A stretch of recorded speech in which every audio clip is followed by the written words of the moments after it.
Hello everyone. आज हम 8th standard की हिंदी का चैप्टर नंबर 8 ये सबसे कठिन समय नहीं है जो एक कविता है स्टार्ट करेंगे।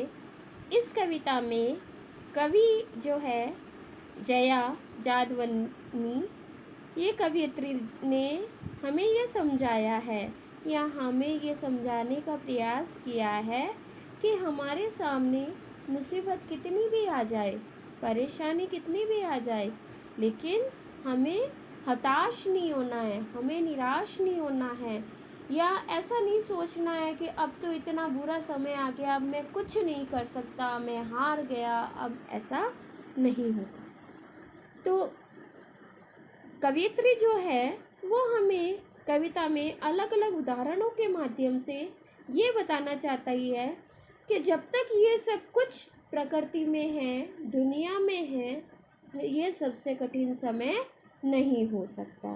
तो चलिए स्टार्ट करते हैं।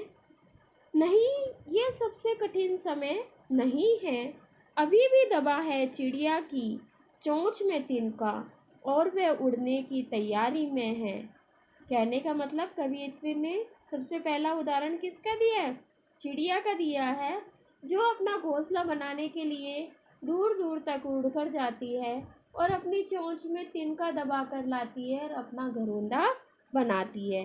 तो जब वो चिड़िया इतनी परेशानी से उन मुश्किलों का सामना करके अपना घरौंदा बनाने के लिए तैयार है, तो हमारे सामने भी कितनी भी मुसीबत आ जाए, हमें भी उस मुसीबत से घबराना नहीं चाहिए और हताश नहीं होना चाहिए। हाँ, समय कठिन हो सकता है लेकिन सबसे कठिन नहीं होता। आगे अगला उदाहरण देखो। अभी भी झड़ती हुई पत्ती थामने को बैठा है हाथ एक। अगला उदाहरण क्या दिया है कि पत्ती गिर रही है पेड़ से और उसको पकड़ने के लिए एक हाथ थामने को तैयार है।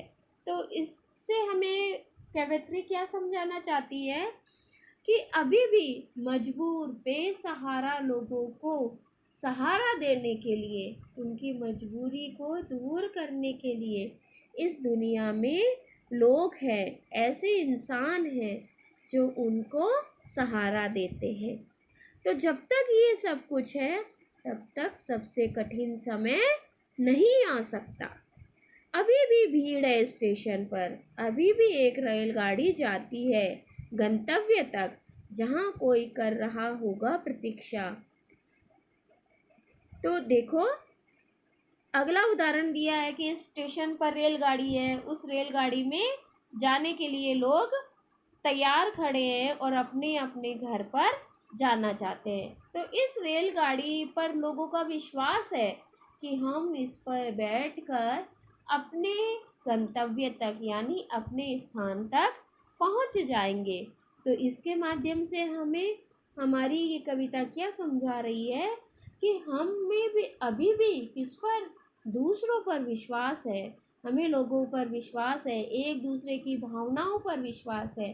तो जब तक ये सब कुछ है तब तक सबसे कठिन समय नहीं हो सकता। जहाँ कोई कर रहा होगा प्रतीक्षा, अभी भी कहता है कोई किसी को जल्दी आ जाओ कि अब सूरज डूबने का वक्त हो गया। देखो अगला उदाहरण क्या है कि जब हमारे घर से सुबह आप लोग जाते हो स्कूल के लिए या आपके पापा ऑफिस के लिए या और भी कोई आपके घर से जाते हैं, तो हमारे घर में मम्मी दादी जो भी कोई घर में रहते हैं वो हमें क्या कहते हैं? वापस जल्दी आना। पापा को कहते हैं शाम को जल्दी आ जाना। तो कहने का मतलब अभी भी हमारी प्रतीक्षा करने के लिए जब तक घर पे कोई है तब तक हमारा कठिन समय नहीं हो सकता। कठिन हो सकता है लेकिन सबसे, क्योंकि हम लोग क्या हैं? एक दूसरे के साथ हैं, एक दूसरे की परेशानी को दूर करने का प्रयास करते हैं। अभी कहाँ जाता है उस कथा का आखिरी हिस्सा जो बूढ़ी नानी सुना रही सदियों से। दुनिया के तमाम बच्चों को अभी आती है एक बस अंतरिक्ष के पार की दुनिया से, लाएगी बचे हुए लोगों की खबर, नहीं, ये सबसे कठिन समय नहीं है। तो जो हमारा आखिरी उदाहरण हमारी कवयित्री ने बताया है वो क्या है कि हमारे घर में अभी भी बुजुर्ग लोग हैं जो हमारे बच्चों को अंतरिक्ष की, परियों की कहानियाँ सुनाते हैं और कहते हैं कि इस दुनिया के पार भी एक दुनिया है और परियां आकर हमें उस दुनिया के बारे में बताती हैं। तो कहने का मतलब, जब तक घर में बुजुर्ग लोग हमारे साथ हैं वो हमें अच्छे बुरे का हर समय समझाने का प्रयास करते रहेंगे, और जब वो हमें हर समय अच्छाई और बुराई के बारे में बताने के लिए तत्पर रहेंगे, तब तक हमारा कभी भी सबसे कठिन समय नहीं हो सकता। तो कहने का मतलब, अपने मन में कभी भी आस की, उम्मीद की किरण को कभी मत छोड़ो। चाहे आप कितनी भी मुसीबत में हो, कितनी भी परेशानी में हो, हमेशा आस को बनाए रखो। तब आप हर परेशानी, हर मुश्किल से निकल जाओगे, उबर जाओगे। ये थी आपकी कविता, सबसे कठिन समय नहीं। बहुत अच्छी कविता थी।